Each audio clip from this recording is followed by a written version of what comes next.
ఈ వీడియోలో మనకు వచ్చే 2 నిమిషాల కోపం మన శరీరాన్ని ఎంత దారుణంగా ఎఫెక్ట్ చేస్తుందో, అలాగే తల్లి గర్భంలో ఒక బిడ్డ, ఆ బిడ్డ కడుపులో మరొక బిడ్డ, ఇలాంటివి చాలా ఇంట్రెస్టింగ్ ఫ్యాక్ట్స్ ఉన్నాయి. వీడియోను చివరి వరకు చూసి నచ్చితే సబ్స్క్రైబ్ చేసుకోండి.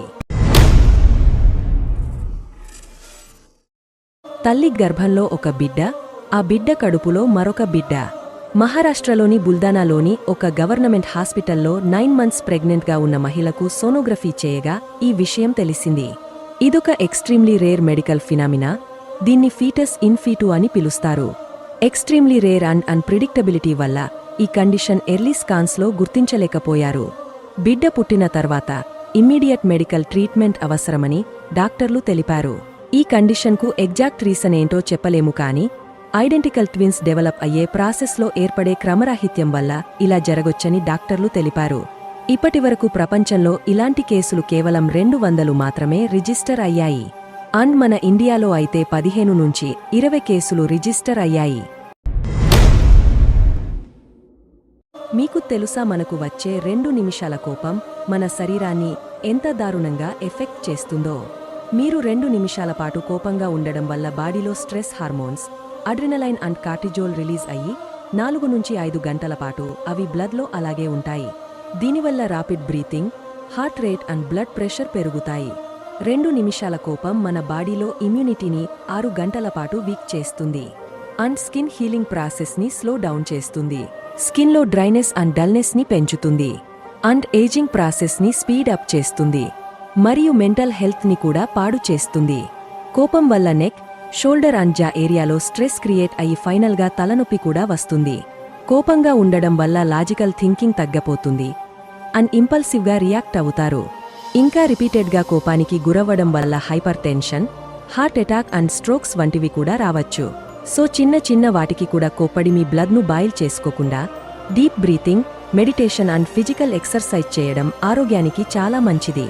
ఈ వీడియోని చిన్న వాటికి కూడా వెంటనే కోపం తెచ్చుకున్న మీ ఫ్రెండ్స్ అండ్ ఫ్యామిలీ అందరితో వెంటనే షేర్ చేయండి. మీ కళ్ళ అందాన్ని పెంచే కాజల్ మీ కళ్ళపాలిట ఎంత పెద్ద శత్రువో మీకు తెలుసా? యుఎస్ అండ్ ఆస్ట్రేలియా వంటి కంట్రీస్ ఏషియన్ కంట్రీస్లో తయారు చేసిన కాజల్ ఇంపోర్ట్ని బ్యాన్ చేశాయి. దీనికి కారణం కాజల్లో లెడ్ పర్సెంటేజ్ చాలా ఎక్కువగా ఉండడమే. కాజల్లో ఉండే లెడ్ వల్ల high irritation and brain damage కూడా జరగవచ్చు. హై లెవెల్ ఆఫ్ లెడ్ వల్ల headache, memory loss, liver and kidney damage కూడా జరగవచ్చు. దీంతో పాటు కాజల్లో ఉండే అదర్ కెమికల్స్ లైక్ మెర్క్యూరీ వల్ల vision problems, allergies and eye infections, carbon వల్ల dryness and inflammation, paraben and preservatives వల్ల రెడ్నెస్, కళ్ళు ఉబ్బడం, కళ్లలో నుంచి నీళ్లు రావడం, కళ్ళు దురద పెట్టడం వంటి సైడ్ ఎఫెక్ట్స్ వస్తాయి. అండ్ కాజల్ ఎక్కువగా వాడడం వల్ల టియర్ డక్స్ బ్లాక్ అయ్యి లాంగ్ టర్మ్లో కళ్ళు డ్రై అయిపోయి కంటి చూపు కూడా తగ్గపోతుంది. సో ఐ బాల్స్కి దగ్గరగా కాజల్ అస్సలు అప్లై చేయకూడదు. Below the water line or outer lash లైన్లోనే అప్లై చేయడం మంచిది. And finally the most important one, పడుకునే ముందు కాజల్ని క్లెన్సర్తో క్లీన్ ఆర్ రిమూవ్ చేసుకుని పడుకోవడం చాలా important. Organic kajal with lead free and zero parabens and branded కాజలే వాడడం మీ అందమైన కళ్ళకి చాలా మంచిది. ఈ వీడియోని కాజల్ ఎక్కువగా వాడే మీ friends, girl friends, mothers, sisters అందరితో ఖచ్చితంగా షేర్ చేయండి. అండ్ ఇన్ఫర్మేషన్ వర్తి అనిపిస్తే ఒక్క లైక్ చేయండి. ఉత్తరాఖండ్లో ఉన్న ఈ మిస్టీరియస్ స్కెలిటన్ లేక్ పేరు రుక్కంద్ లేక్. ఈ లేక్ సంవత్సరంలో ఎక్కువ రోజులు మంచుతోనే కప్పబడి ఉంటుంది. కాని మంచు కరిగిన తర్వాత మాత్రం లేక్ లోపల చుట్టుపక్కల వందలాది అస్థిపంజరాలు కనిపిస్తాయి. 1942లో ఫారెస్ట్ రేంజర్ హరికృష్ణ మద్వాల్ గారు ఫస్ట్ టైం ఈ లేక్ను మరియు అక్కడ హ్యూమన్ స్కెలిటన్స్ను గుర్తించారు. అయితే ఈ స్కెల్టన్స్ మొదట సైనికులవో లేదా యాత్రికులవో అనుకున్నారు. కానీ 25 ఏళ్లపాటు జరిపిన కొన్ని స్టడీస్ ప్రకారం ఈ స్కెల్టన్స్ డిఫరెంట్ టైం పీరియడ్స్కు చెందిన మనుషులవిగా గుర్తించారు. ఇక్కడ లభించిన కొన్ని స్కెలిటన్స్ 1200 ఏళ్లకు చెందినవి. మరికొన్ని స్కెల్టన్స్ సౌత్ ఏషియాలో నివసిస్తున్న వ్యక్తుల డిఎన్ఏతో మ్యాచ్ అయ్యాయి. ఇంకొన్ని స్కెలిటన్స్ ప్రెసెంట్ డే మెడిటరేనియన్ పాపులేషన్తో దగ్గర సంబంధం కలిగి ఉన్నాయి. వారి తల వెనుక భాగంలో బలంగా ఒక క్రికెట్ బాల్ సైజు వడగలు తాకడం వల్లే మరణించినట్టుగా గుర్తించారు. అండ్ దొరికిన ఆధారాలను బట్టి అక్కడ ఎటువంటి యుద్ధం కూడా జరగలేదని గుర్తించారు. కాని వివిధ ప్రాంతాలకు చెందిన వారందరూ ఒకే చోట ఎలా చనిపోయారు అన్నది మాత్రం మిస్టరీగా మిగిలిపోయింది.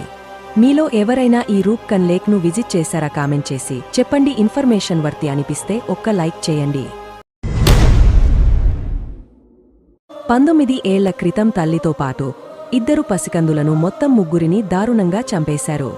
ఆ తర్వాత పోలీసులు ఎన్ని ప్రయత్నాలు చేసినా కేసును మాత్రం సాల్వ్ చేయలేకపోయారు. కాని 19 ఏళ్ల తర్వాత ఆర్టిఫిషియల్ ఇంటెలిజెన్స్ను యూస్ చేసి పోలీసులు కేసును సాల్వ్ చేసి నిందితులను పట్టుకున్నారు. కేరళలోని కొల్లాంకి చెందిన ఆర్మీ పర్సనల్ డివిల్ రంజిని అనే అమ్మాయిని పెళ్లి చేసుకుంటానని మోసం చేశాడు. ఆ తర్వాత 2006లో రంజిని ట్విన్ బేబీస్కి జన్మనిచ్చింది.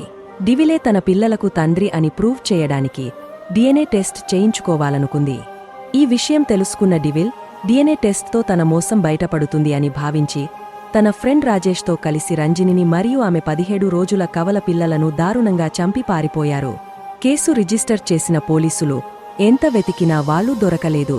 ఈ 2 ఐడెంటిటీ మార్చుకుని చాలా రోజులు పరారీలో ఉన్నారు. అయితే 2023లో కటింగ్ ఎడ్జ్ AI టెక్నాలజీని యూస్ చేసి కేరళ పోలీసులు కోల్డ్ కేసెస్ను సాల్వ్ చేయడం మొదలు పెట్టారు. నిందితుల పాత ఫోటోల ఆధారంగా AI సహాయంతో 19 ఏళ్ల తర్వాత వాళ్లు ఎలా ఉంటారో వారి ఫోటోలను రెడీ చేశారు. ఆ ఫోటోల సహాయంతో సోషల్ మీడియాలో ఫేస్ మ్యాచెస్ చేసి వెతకడం స్టార్ట్ చేశారు. ఈ ప్రాసెస్లో ఫేస్బుక్లో 90% సిమిలారిటీస్తో ఒక వెడ్డింగ్ ఫోటోకి ఈ AI జనరేటెడ్ ఫోటో మ్యాచ్ అయింది. ఫైనల్గా ఈ క్లూ సహాయంతో వారిద్దరిని పట్టుకుని కేస్ని రిజల్వ్ చేశారు. ఇంతే ఫ్రెండ్స్. అండ్ ఫైనల్గా చెప్పేది ఏంటి అంటే, ఈ వీడియో మీకు నచ్చితే లైక్ చేసి సబ్స్క్రైబ్ చేసుకోండి. మళ్ళీ నెక్స్ట్ వీడియోలో కలుద్దాం.